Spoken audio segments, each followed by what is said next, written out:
Muy bien, vamos al capítulo 5 ahora entonces. Vamos a analizar el capítulo 5 que nos va a llevar un tiempo largo porque en el capítulo 5 nosotros tenemos toda la doctrina de la justificación. La palabra que aparece es la palabra dikaiō, que define a la justificación como uno de los dos actos legales que tenemos en la Biblia.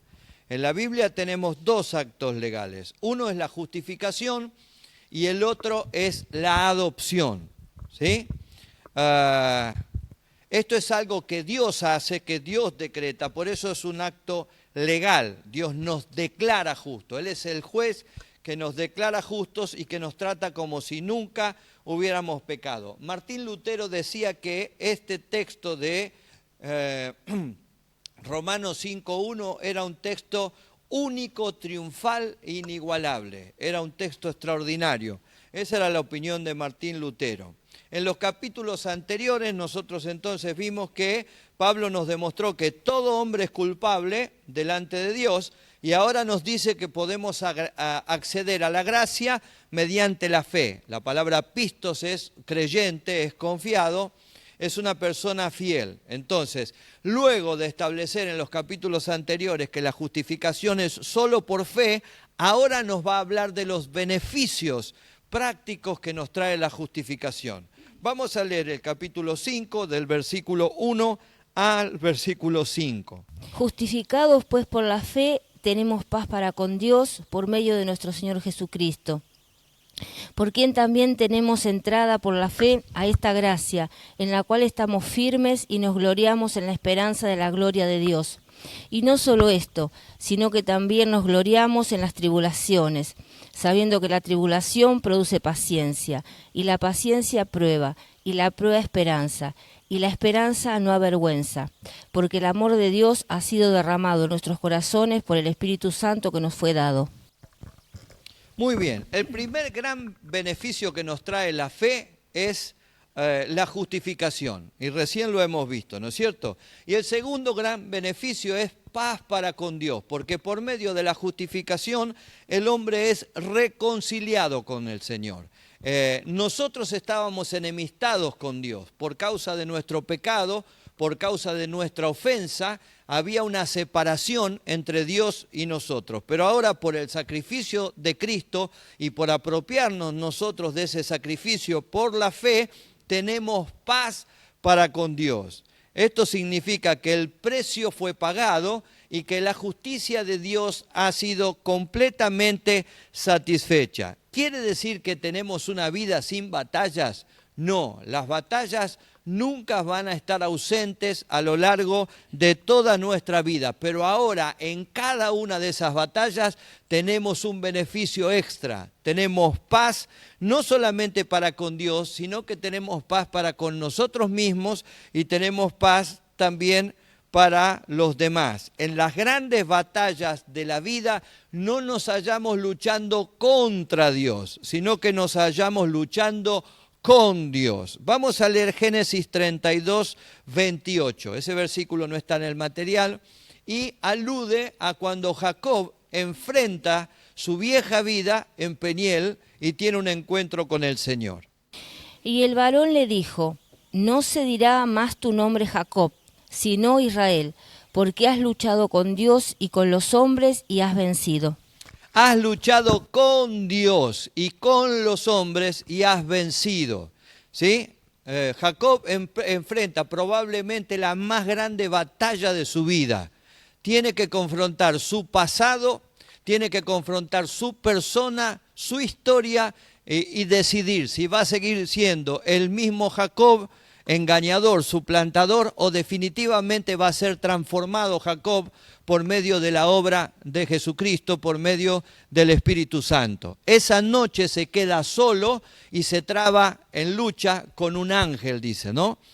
Yo creo que la lucha de Jacob es contra él mismo. Él está luchando contra sus miserias, contra sus pecados, contra su propia mente y su propio corazón que lo condenan y que lo acusan continuamente por todo lo que él ha hecho. ¿Sí? En esa lucha Dios se pone a su lado para ayudarlo. Por eso él no lucha contra Dios. A veces vemos esta lucha de Jacob como una lucha cuerpo a cuerpo entre Jacob y un ángel. Yo quiero verla, o prefiero verla más desde el lado espiritual. Yo creo que Jacob estaba luchando con él mismo, ¿sí? Por dejar de ser el suplantador, por dejar de ser el mentiroso, el engañador, y convertirse ahora en el Israel de Dios. Y en esa lucha, por dejar atrás su pasado y hacerse acreedor de la gracia, Dios se hace presente y lucha con Dios de su lado. No lucha contra Dios. ¿Vieron que le dice el ángel? Has luchado con Dios, no dice has luchado contra Dios. En las grandes batallas de la vida, Dios está a nuestro lado, ¿sí? Dios está para transformarnos, Dios está para fortalecernos, Dios está para ayudarnos, Dios está para levantarnos, Dios está para bendecirnos. La fe no solamente nos acerca la paz para con Dios, sino que nos da acceso a la gracia. Tenemos ahora posesión permanente de la gracia del Señor Jesucristo, ¿sí? A veces hablamos acerca de caer de la gracia. Es imposible caer de la gracia, ¿sí? Una vez que se entra a la gracia, es imposible caer de la gracia. Una vez que se accede a la gracia, este es un beneficio que Dios no nos quita. Tenemos una entrada y la palabra que usa es una posesión permanente de la gracia. Dios no nos ofrece su regalo y después lo quita. Dios nos ofrece su regalo, su favor, su bendición, y esa bendición nos acompaña siempre, ¿sí? El cuarto beneficio que tenemos es firmeza, y usa la palabra histemi, que quiere decir estar de pie o ponerse en pie, y esto alude a nuestra posición delante de Dios. El hombre, antes de creer en el Señor y ser justificado y entrar en la gracia, el hombre estaba caído, no podía estar de pie delante de la presencia del Señor. Pero una vez el hombre justificado, entonces el hombre ahora quiere firmeza, se puede poner de pie, está en otra posición delante de Dios, está en otra posición delante del Rey de Reyes y Señor de Señores. Esta firmeza significa por lo menos 5 cosas, y esto pueden agregarlo porque no está, ¿sí? Yo no tengo que probar que soy digno del amor de Dios, no tengo nada que probar, porque Dios lo que hizo, lo hizo por gracia, lo hizo por amor y por misericordia, ¿sí? Esta firmeza significa, en segundo lugar, que Dios es mi amigo. Dios se ha convertido en mi amigo. Así como Abraham fue llamado amigo del Señor, nosotros también adquirimos este mismo título. En tercer lugar, esta firmeza es la puerta de acceso que permanece siempre abierta en Jesucristo. Una puerta que no se cierra. Le dice el Señor a la iglesia de Filadelfia, he puesto delante de ti una puerta que está abierta. Siempre permanece abierta la puerta del Señor Jesucristo para salvación. En cuarto lugar, esta firmeza significa que mi deuda, mi cuenta fue pagada en toda su totalidad. Yo no tengo deudas pendientes con Dios. Las deudas que tenía fueron saldadas por la gracia del Señor Jesucristo. Y quinto, esta firmeza significa que ahora paso más tiempo alabando a Dios y menos tiempo luchando conmigo. Paso más tiempo alabando a Dios y menos tiempo luchando conmigo. ¿Sí? Repaso. La firmeza entonces significa, en primer lugar, que yo no tengo que probar que soy digno del amor de Dios. No tengo nada que probar. Lo que Dios hizo, lo hizo por gracia y por misericordia. En segundo lugar, esta firmeza demuestra de que Dios y yo somos amigos. Dios es mi amigo. Antes estábamos enemistados, pero ahora es mi amigo. En tercer lugar, esta firmeza demuestra que la puerta de acceso a la salvación está siempre abierta en Jesucristo. Nunca se cierra. En cuarto lugar, esta firmeza demuestra que la deuda que yo tenía fue pagada en su totalidad. No tengo cuentas pendientes para con Dios. Y en quinto lugar, esta firmeza significa que yo paso más tiempo alabando a Dios que el tiempo que pasaba luchando conmigo. Estos son beneficios tremendos que el Señor nos ha dado. La suma de la firmeza y la paz es que ahora nos podemos gloriar en el Señor. Nos gloriamos en la esperanza de la gloria de Dios. Tenemos una confianza triunfante, tenemos una confianza alegre, prácticamente una jactancia tenemos. Y además nos gloriamos en las tribulaciones. ¿Cómo puede una persona gloriarse en las tribulaciones? Las tribulaciones son los grandes sacudones de la vida, las grandes crisis de la vida. ¿Cómo Pablo puede decir que tenemos que gloriarnos o que podemos gloriarnos o que debemos gloriarnos en nuestras tribulaciones? Es que las tribulaciones producen en nosotros una cadena de crecimiento. Si no tuviéramos tribulaciones, no creceríamos en la gracia del Señor. Un marinero, para ser experto, tiene que luchar con el mar. Si no, nunca va a ser un marinero experto. Tiene que verse cara a cara con la tempestad. Un corredor, para ser aprobado, tiene que aprender a correr bajo presión. Porque una cosa es correr sin presión y otra cosa es correr bajo presión. Un soldado, para ser aprobado, tiene que ser puesto en batalla. Y entonces se demuestra de qué está hecho. Un cristiano tiene que ser sometido a las tribulaciones de la vida, a las grandes crisis de la vida. Y en la medida que es sometido a esas grandes crisis, entonces crece en el Señor. Y ese crecimiento hace que pueda gloriarse en el Señor, porque ha pasado con éxito las grandes crisis, los grandes problemas de la vida. En esta cadena de crecimiento tenemos que la tribulación produce paciencia. Hupomoné es la palabra en griego, ¿sí? Esa palabra es permanecer bajo. Es decir, que la tribulación nos ayuda a permanecer bajo la mano de Dios, a esperar en la mano del Señor.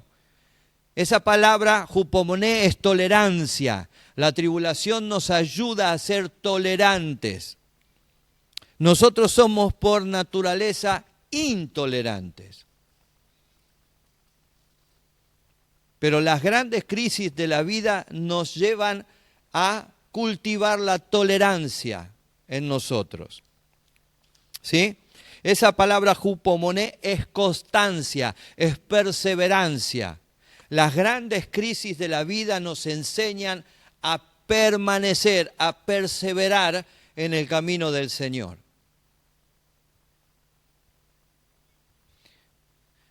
En segundo lugar, la tribulación produce prueba. La palabra dokimé que usa ahí en el original es experiencia.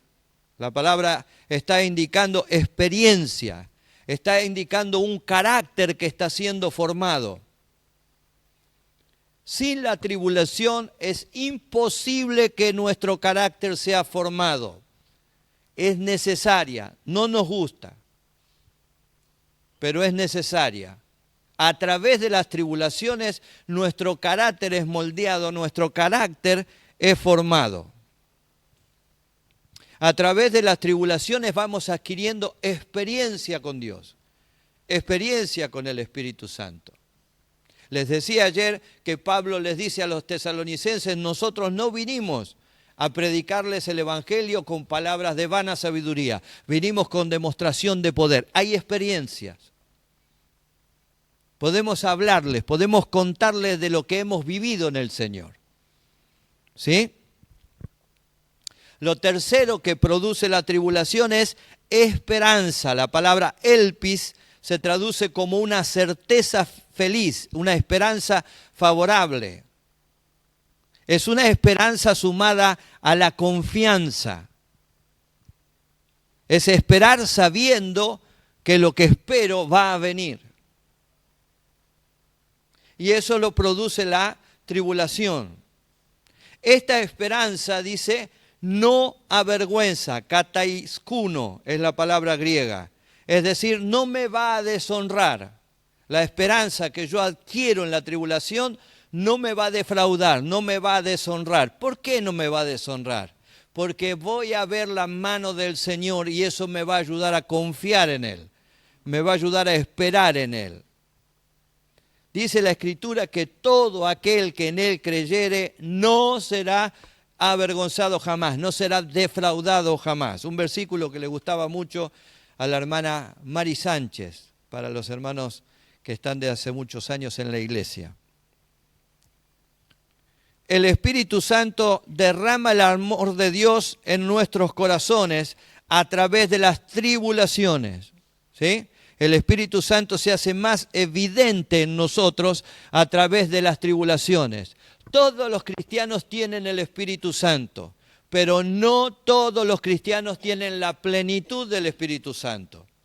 Y no todos los cristianos tienen la comunión del Espíritu Santo. Y eso se logra a través de pasar las grandes tribulaciones de la vida. Las grandes tribulaciones de la vida nos dan una experiencia y una intimidad con el Espíritu que es imposible alcanzar de otra manera. Porque cuando estamos en tribulación lo buscamos más. Cuando estamos en tribulación lo deseamos más. Lo necesitamos más. Estamos más permeables a la obra del Espíritu Santo. Y el Espíritu Santo se manifiesta con mucha más naturalidad, con mucha más libertad sobre nosotros. Estas tribulaciones, Dios las usa para formar nuestra vida, ¿sí? No es que Dios las envía, las tribulaciones forman parte de la vida. Y Dios las usa. Cuando esas experiencias difíciles llegan a nuestra vida, Dios usa esas experiencias para que nosotros saquemos un beneficio de lo que estamos viviendo.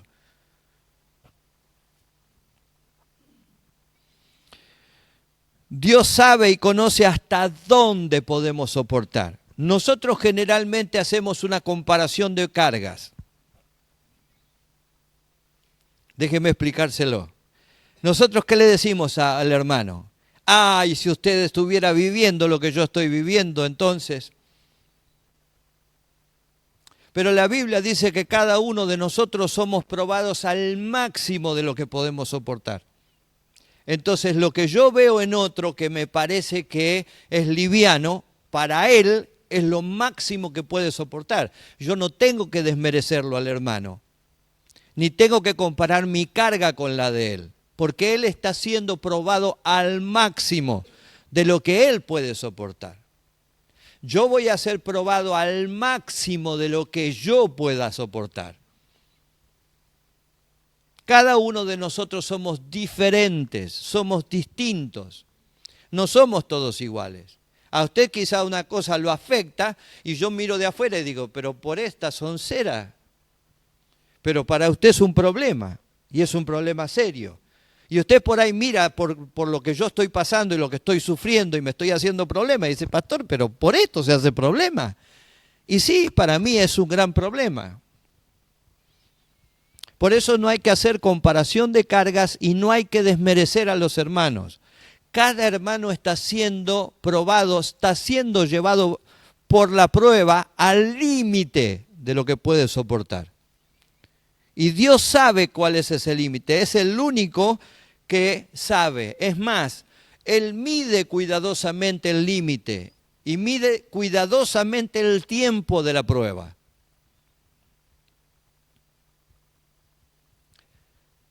Dios no va a dejar que esa tribulación nos deje extenuados. Dios no va a dejar que fracasemos. Dios nos va a llevar hasta el límite. Y cuando vea que ya no hay más fuerzas, entonces Él va a intervenir. Seguramente muchos de ustedes habrán leído ese cartel que la mayoría de los creyentes tienen en sus casas, que es Huellas, ¿sí? En donde van dos pares de pisadas en la arena. ¿Lo conocen? ¿Sí? ¿Sí? ¿Todos lo conocen? Parece que no todos lo conocen. Y parece que van caminando juntos la persona y el Señor. Pero en un momento se ve un solo par de pisadas. Y entonces la persona que estaba ahí le dice, Señor, pero en el momento más difícil de mi vida me dejaste solo. Y Dios contesta, no, hijo, esas no son tus pisadas. Esas son las mías. Cuando vos ya no podías caminar, yo te sostuve entre mis brazos. Dios siempre nos lleva hasta el límite. Permite que lleguemos hasta el límite. Y ahí aparece para darnos la victoria. Y ahí aparece para darnos el final de esa tribulación.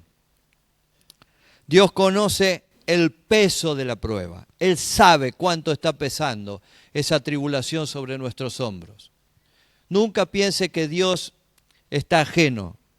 Dios sabe absolutamente lo que esa tribulación está produciendo, el peso que esa tribulación está produciendo. Pero esa tribulación es absolutamente imprescindible, porque a través de ella Dios nos va a formar. Vuelvo a insistir que Dios no la envía. Esas son cosas que pasan, crisis que tenemos que enfrentar en la vida, que cuando aparecen, Dios está al lado nuestro para ayudarnos a transitarlos con victoria y con bendición. ¿Sí? Los no creyentes también enfrentan grandes crisis, grandes tribulaciones. Pero ¿cuál es la diferencia? Ellos no tienen la ayuda del Señor. No conocen al Dios que puede ayudarlos, que puede sostenerlos, que puede conducirlos en el momento más difícil de la vida.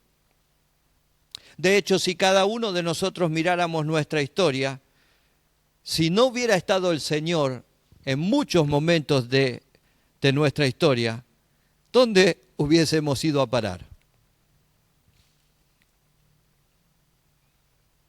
¿Cómo hubiera seguido nuestra vida? Un cristiano tiene que estar preparado para las tribulaciones. No podemos ir por la vida pensando que la vida es solamente un canto de alegría. La vida se compone de momentos muy hermosos, pero también de momentos muy amargos. El Evangelio se compone de momentos muy dulces, pero también de experiencias muy amargas. Cuando el Señor le hace comer el rollo a Ezequiel, en Ezequiel capítulo 3, es dulce en la boca, pero amarga el vientre. Cuando Juan en el Apocalipsis come el libro, y es el Evangelio el libro, el Evangelio resulta dulce como la miel en la boca, pero amarga el vientre. La vida que nos toca tiene estas cosas, tiene momentos maravillosos. Disfrutémoslos, vivámoslos intensamente, porque Dios los provee para que seamos felices. Pero no nos olvidemos que los momentos difíciles tienen que llegar. Y cuando lleguen esos momentos difíciles, Dios va a estar a nuestro lado para ayudarnos. Tenemos que ser sometidos a estas cosas, para que nuestro ser completo sea formado a la imagen del Señor Jesucristo. Pablo dice que él desea ser semejante a Cristo. Filipenses capítulo 3. Y ser semejante a Cristo en su muerte, dice. En la participación de sus padecimientos. Pablo pedía cada cosa. Pero él sentía como un honor el atravesar momentos difíciles sabiendo que Dios jamás lo iba a dejar. Dios siempre iba a estar a su lado. Amén. Muy bien. tenemos algunas características del amor de Dios, versículos 6 al 8. Porque Cristo, cuando aún éramos débiles, a su tiempo murió por los impíos. Ciertamente apenas morirá alguno por un justo. Con todo, pudiera ser que alguno osara morir por el bueno. Mas Dios muestra su amor para con nosotros en que, siendo aún pecadores, Cristo murió por nosotros. Muy bien. La razón del amor de Dios derramado está en Él y no está en nosotros. Es amor dado a los que no lo merecen. Yo no merecía ese amor. Él quiso amarme. Él quiso darme ese amor. No tomó en cuenta que yo era débil. La palabra débil es la palabra griega asthenes que tenemos ahí. Es sin fuerza, enfermo, frágil. Dios no tomó en cuenta eso. Dios solo quiso mostrarme su amor. Dios solo quiso revelarme su amor. A su tiempo, usa la palabra kairos, que tiene que ver con una sazón, con una oportunidad, con un tiempo definido, con una ocasión. ¿Sí?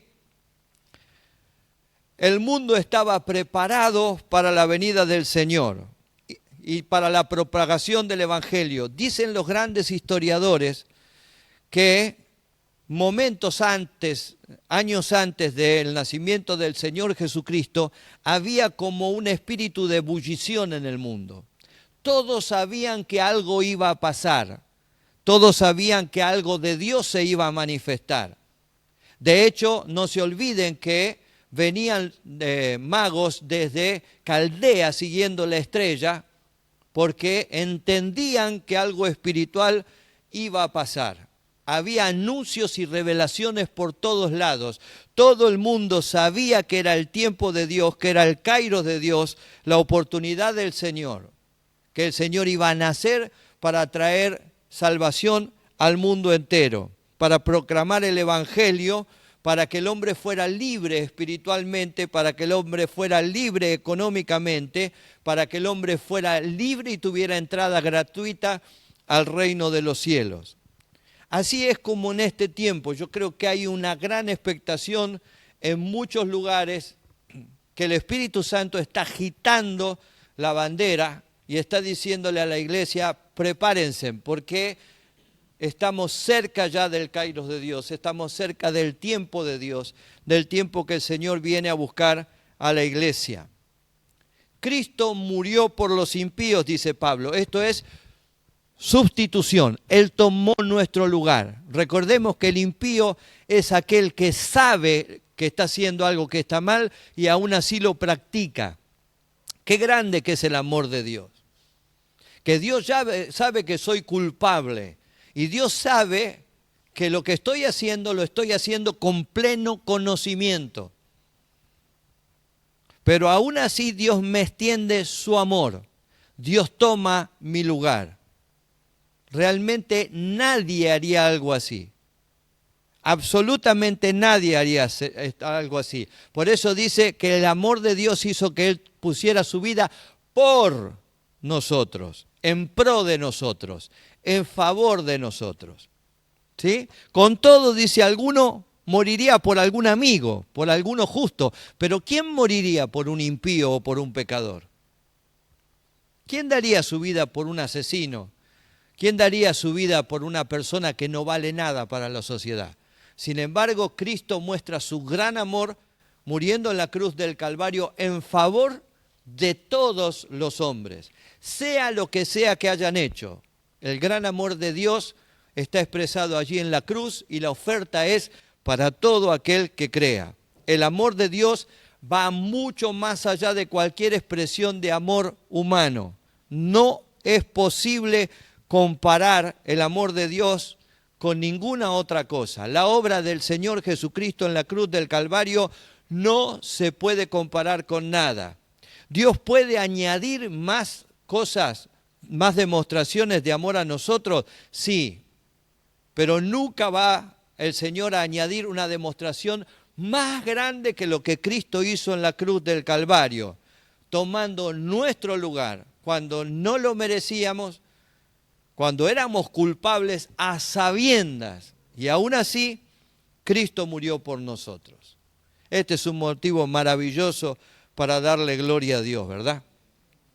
¿Cómo puede la muerte del Hijo mostrar el amor del Padre? No fue una decisión fácil enviar a Jesucristo. No fue una decisión fácil, ¿sí? El solo Jesús basa su doctrina en Jesucristo y lo que desestiman es el amor del Padre. Pero no fue una decisión fácil para Dios. Cuando Jesucristo estaba en la cruz del Calvario, Dios tuvo que voltear su mirada para no ver a su Hijo sufrir de la manera que estaba sufriendo. Debe haber sido terrible para Él ver a su Hijo torturado, ver a su Hijo lastimado, siendo su Hijo el objeto de su gran amor. Debe haber sido muy difícil para Él verlo en esa condición inhumana en la que estaba y no intervenir. De hecho, creo que Él lo muestra cuando se produce la muerte del Señor. Porque ni bien se produce la muerte del Señor, hay un terremoto, hay un movimiento en el cielo, es como que se desata toda la ira de Dios. ¿Sí? Pero tuvo Dios que contenerse frente a semejante cuadro. Piensen ustedes, Jesús dice que Dios es el Padre más bueno de todos. Piensen ustedes que están viendo a su Hijo siendo torturado, siendo escupido, burlado, crucificado en una cruz. Lo están viendo desangrarse y pudiendo intervenir, porque si Él quería, podía intervenir, pero nosotros no teníamos chance. Dios elige no intervenir. Esto realmente habla del gran amor del Padre. No fue fácil. En Cristo Dios reconcilió al mundo con Él. La obra de Cristo en la cruz es la gran prueba del amor de Dios. El amor de Dios, la demostración del amor de Dios no está en Él, sino en el por quién murió. Siendo aún pecadores, dice, Cristo murió por nosotros. ¿Sí? Muy bien. Vamos a ver del versículo 9 al 11, la justificación nos exime de la ira de Dios sobre el pecado, y con esto vamos a cerrar por el día de hoy.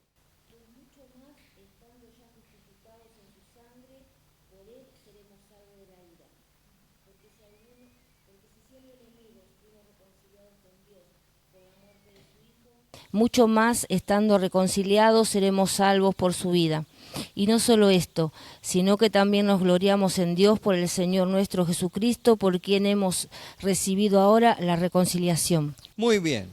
Necesitamos ser salvos del pecado, porque nosotros, por nosotros mismos, no podemos vencer el pecado. El pecado nos domina, el pecado nos somete, el pecado nos gobierna. Necesitábamos de la intervención de Cristo, porque sin la muerte de Cristo en nuestro favor, nosotros no podíamos ser salvos del pecado.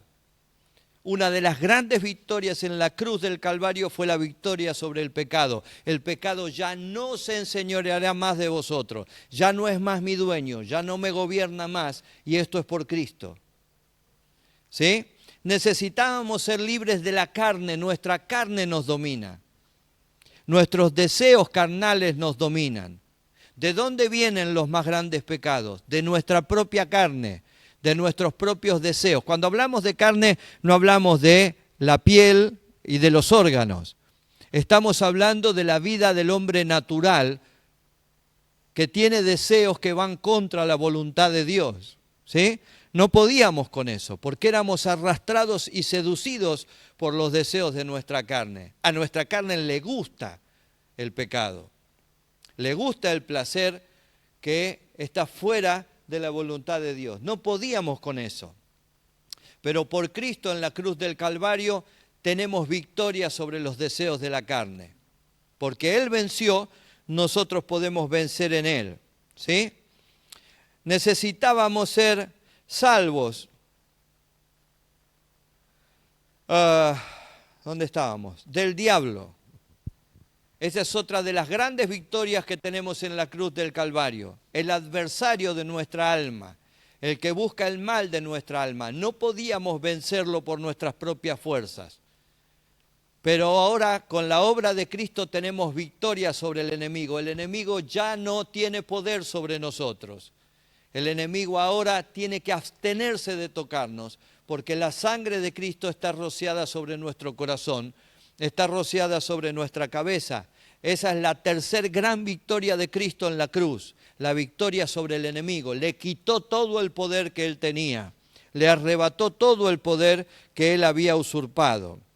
Y en cuarto lugar tenemos victoria sobre el mundo. Necesitábamos ser salvos del sistema de vida en el que estamos inmersos. Este sistema de vida nos arrastra. Aún hoy día tenemos que luchar con esto. Y muchas veces terminamos hablando como las personas que no tienen al Señor, como las personas que no tienen esperanza. Somos arrastrados muchas veces por su manera de pensar o por su manera de vivir.